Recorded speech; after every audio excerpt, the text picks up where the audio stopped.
व्यवस्था विवरण अध्याय 30 आशीष और पुनर्स्थापना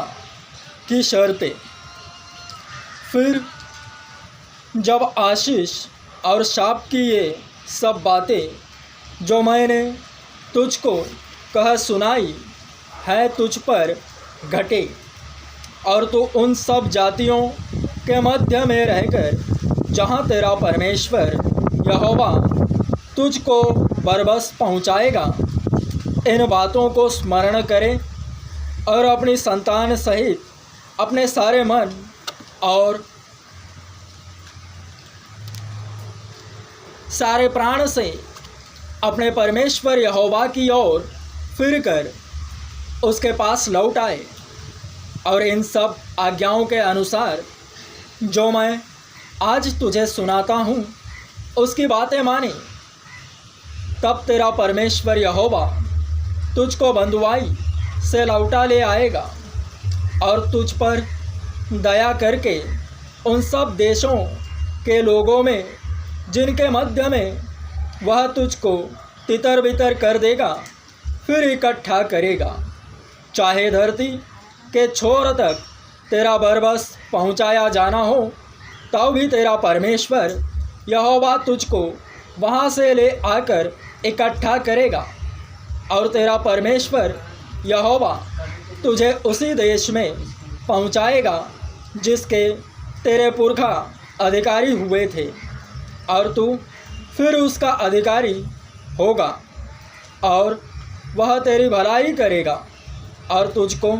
तेरे पुरखाओं से भी गिनती में अधिक बढ़ाएगा और तेरा परमेश्वर यहोवा तेरे और तेरे वंश के मन का खतना करेगा कि तू अपने परमेश्वर यहोवा से अपने सारे मन और सारे प्राण के साथ प्रेम करे जिससे तू जीवित रहे और तेरा परमेश्वर यहोवा यह सब शाप की बातें तेरे शत्रुओं पर जो तुझसे बैर करके तेरे पीछे पड़ेंगे भेजेगा और तू फिरेगा और यहोवा की सुनेगा और इन सब आज्ञाओं को मानेगा जो मैं आज तुझको सुनाता हूँ और यहोवा तेरी भलाई के लिए तेरे सब कामों में और तेरी संतान और पशुओं के बच्चों और भूमि की उपज में तेरी बढ़ती करेगा, क्योंकि यहोवा फिर तेरे ऊपर भलाई के लिए वैसा ही आनंद करेगा जैसा उसने तेरे पूर्वजों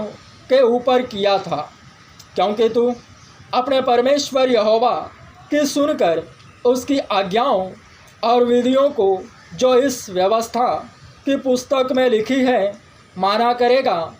और अपने परमेश्वर यहोवा की ओर अपने सारे मन और सारे प्राण से मन फिराएगा। देखो, यह जो आज्ञा मैं आज तुझे सुनाता हूँ वह न तो तेरे लिए अनोखी और न दूर है और न तो यह आकाश में है कि तू कहे कौन हमारे लिए आकाश में चढ़कर उसे हमारे पास आए और हमको सुनाए कि हम उसे माने। कौन हमारे लिए आकाश में चढ़कर उसे हमारे पास से आए और हमको सुनाए कि हम उसे माने। और न यह समुद्र पार है कि तू कहे कौन हमारे लिए समुद्र पार जाए और उसे हमारे पास ले आए और हमको सुनाए कि हम उसे माने। परंतु यह वचन तेरे बहुत निकट है, वरन तेरे मुँह और मन ही में है, ताकि तू इस पर चले। सुन, आज मैंने तुझको जीवन और मरण, हानि और लाभ दिखाया है, क्योंकि मैं आज तुझे आज्ञा देता हूँ कि अपने परमेश्वर यहोवा से प्रेम करना और उसके मार्गों पर चलना और उसकी आज्ञाओं, विधियों और नियमों को मानना, जिससे तू जीवित रहे और बढ़ता जाए और तेरा परमेश्वर यहोवा उस देश में जिसका अधिकारी होने को तू जा रहा है तुझे आशीष दे। परंतु यदि तेरा मन भटक जाए और तू न सुने और भटक कर पराए देवताओं की को दंडवत करे और उनकी उपासना करने लगे, तो मैं तुम्हें आज यह चेतावनी दे देता हूँ कि तुम निसंदेह नष्ट हो जाओगे। और जिस देश का अधिकारी होने के लिए तू यर्दन पार जा रहा है, उस देश में